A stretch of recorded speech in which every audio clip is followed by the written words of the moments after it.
राजस्थान में राजकीय सेवाओं की भर्ती के लिए एक संस्था है राजस्थान कर्मचारी चयन बोर्ड और उसके चेयरमैन वर्तमान में हैं डॉक्टर हरिप्रसाद शर्मा। इनका एक लेटर है जो बीते कई दिनों से सुर्खियां बटोर रहा है, जिसमें उन्होंने कार्यकाल से पहले ही रिटायरमेंट की एक तरीके की घोषणा कर दी है। खुद वो आज इस वक्त हमारे साथ हैं। हम खुद जानना चाहेंगे कि आखिर सर क्या कारण है कि लोग एक्सटेंशन की बातें करते हैं और आप पहले ही इस महत्वपूर्ण कुर्सी से रिटायर होना चाहते हैं। उसका एक ही कारण है कि जो राज्य हित में और परीक्षाओं में जो अभ्यर्थी शामिल हो रहे हैं उनके हितों को देखते हुए कि यदि मैं अपना कार्यकाल पूरा करता हूं तो 3 परीक्षाएं संपन्न हो पाती है, और यदि इस समय पे एक नया व्यक्ति इस उत्तरदायित्व को संभालता है तो 8 परीक्षाएं संपन्न हो जाएगी। इसी को मद्देनज़र रखते हुए मैंने ये तो परीक्षाओं की बात है। एक चर्चा ये भी चल रही है कि आप अर्ली रिटायरमेंट इसलिए ले रहे हैं ताकि चुनावी मैदान में थोड़े बेहतर तरीके से परफॉर्म कर सकें।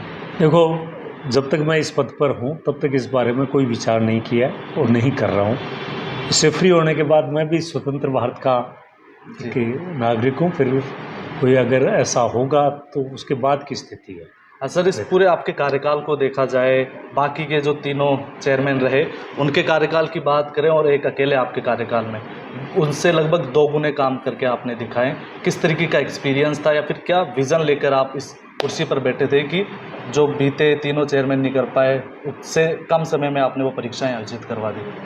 देखो, इसका सबसे बड़ा श्रेय तो हमारे जो कर्मचारी चयन बोर्ड के कर्मचारियों के मध्य मेरे तो यह है कि एज ए मुखिया के नाते टीम वर्क स्थापित करना, और वो हम पूरी तरह से कर पाए। और आज हमें संतुष्टि है कि जिस वॉल्यूम में हमने पिछले समय की तुलना में 8 गुना रफ्तार से ज़्यादा काम किया जैसे होता है, और पूर्ण निष्पक्षता और एक तरह से पारदर्शिता के साथ हम कर पाए।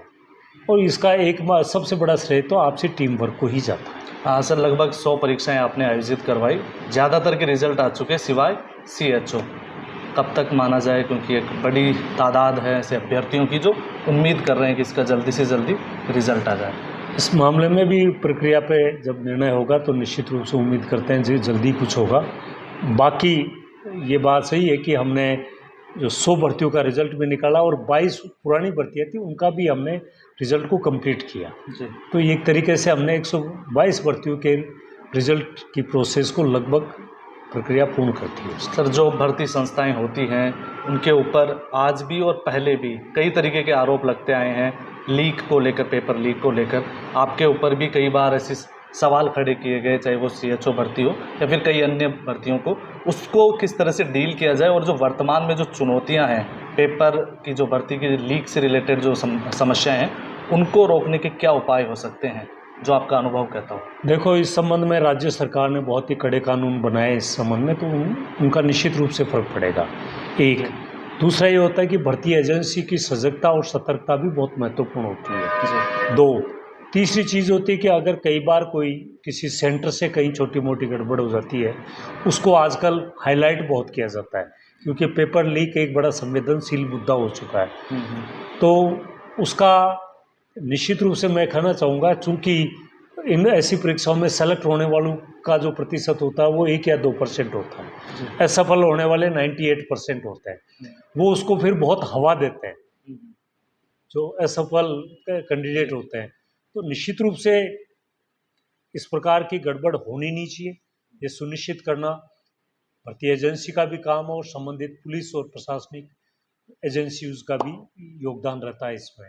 लेकिन अल्टीमेटली सब कुछ परफेक्ट हो, इसके लिए सबको टीम वर्क के रूप में काम करना पड़ता है। और मेरा मानना है कि हालांकि कई बार सब कुछ सही होते हुए भी माइनर मिस्टेक्स हो सकती है, और माइनर मिस्टेक्स को बड़ा मुद्दा बनाया जाए तो जिसका जितना हो उसके अनुरूप ही उसको महत्व दिया जाना चाहिए। लेकिन प्राइमरी पहली जो जिम्मेदारी है वो भर्ती एजेंसियों की है। तो ये थे हरिप्रसाद जी, जिनके नेतृत्व में बीते 2.5 साल में 101 भर्तियां आयोजित की गई। लाखों विद्यार्थियों ने परीक्षाएं दी, अपनी ज्वाइनिंग ली, और उसके बाद अभी भी कई सारी ऐसी भर्तियां हैं जो प्रक्रियाधीन हैं। और अब ये एक नई पारी की शुरुआत करने जा रहे हैं, जिसका हम सभी को, आप सभी को बेसब्री से इंतजार भी है। धन्यवाद।